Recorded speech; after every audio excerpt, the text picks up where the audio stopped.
Thank you, Senator Carr. Senator Milne.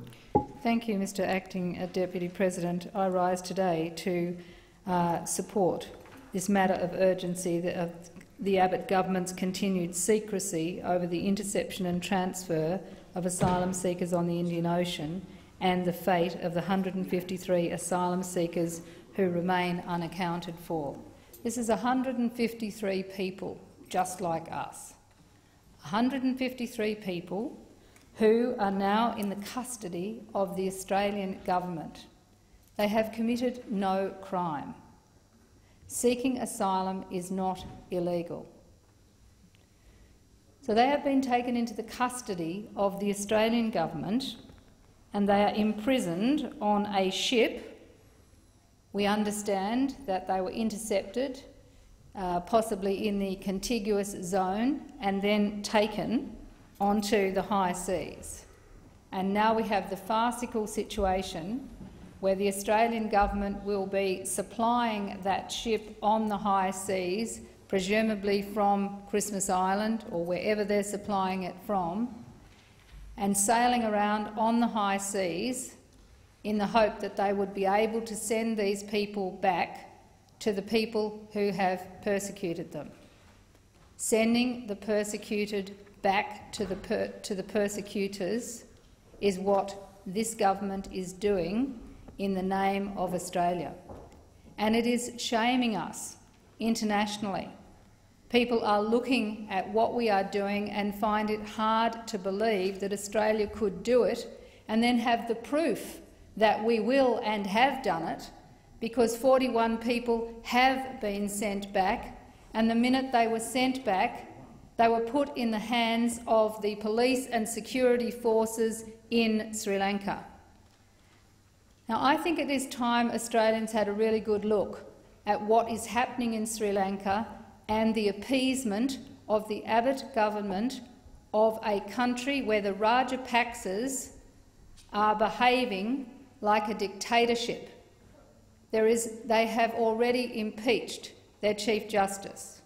It is being run as if it were a totalitarian dictatorship, frankly.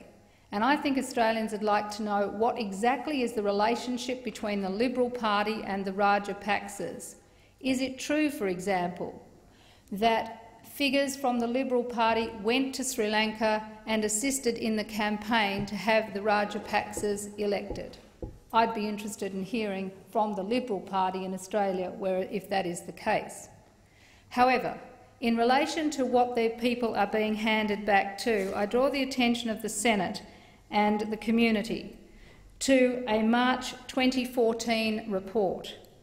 It's called An Unfinished War: Torture and Sexual Violence in Sri Lanka 2009 to 2014, and it's authored by the BAR, the Human Rights Committee of England and Wales, and the International Truth and Justice Project in Sri Lanka. And it concludes: abduction, arbitrary detention, torture, rape and sexual violence have increased in the post-war period. Targeted for these violations are LTTE suspects or those perceived as having been connected to or supporters of the LTTE, that is the Tamil Tigers. The purported aim is to extract confessions and/or information about the LTTE and to punish them for any involvement with the organisation. These widespread and systematic violations by the Sri Lankan security forces occur in a manner that indicates a coordinated, systematic plan approved by the highest levels of government. Members of the Sri Lankan security forces are secure in the knowledge that no action will be taken against them. And the report establishes a prima facie case of post-war crimes against humanity by the Sri Lankan security forces with respect to A, torture, and B, rape and sexual violence. In fact, our own Public Interest Advocacy Centre, in their report Islands of Impunity, in the International Crimes Evidence Project, recorded accounts of 2 Tamil women who were raped during interrogation by the security forces in Sri Lanka in 2011 and 2012. that is what we have sent 41 people back to, and they are in the hands of those people right now. And 153 others are on the high seas, effectively imprisoned by the Australian government, and the only reason they haven't been handed over is because the Sri Lankans haven't yet picked them up in their ships, and the question is whether or not they will, because they have come from India. And what is the arrangement that Australia has with the Sri Lankan government? Just that there is an interchange between the two countries? Does it include people who have been picked up in waters and sent back? And let's get to this enhanced screening process. Enhanced screening started with the Labor government, and we condemned it then.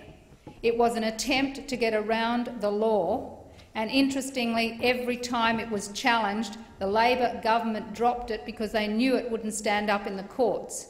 And now, having started the slippery slope with enhanced screening, we now have got enhanced questioning from the Liberal government, which is now in complete and utter violation of international law, with people not properly represented, with the 4 questions being asked. It is a sham of a process and will be seen as such, and the matter is now before the courts.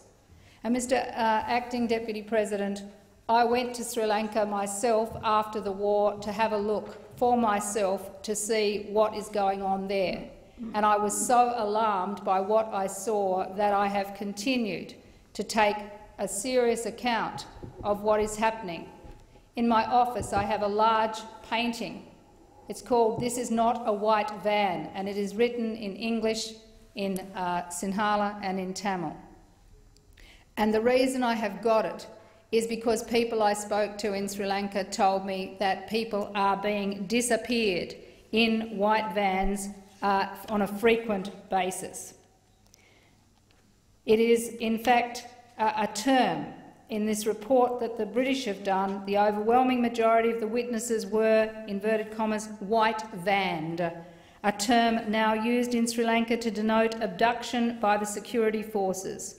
A quarter of the witnesses reported being abducted and tortured on more than one occasion.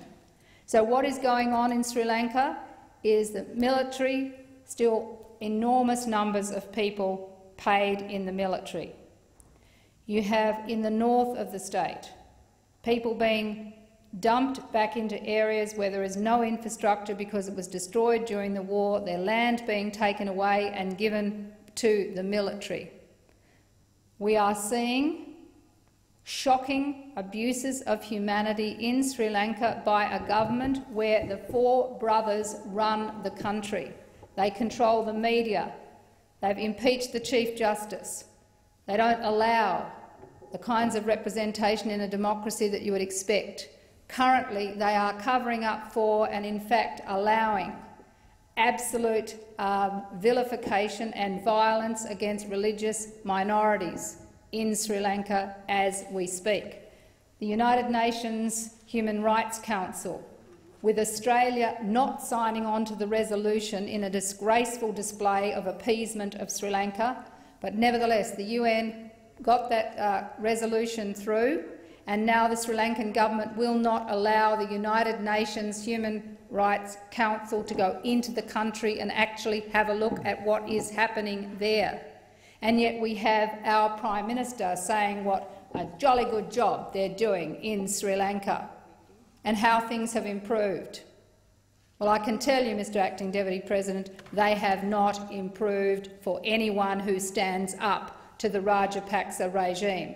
And whether you are Tamil or Sinhalese, regardless, if you stand up to the regime, you will be white-vanned.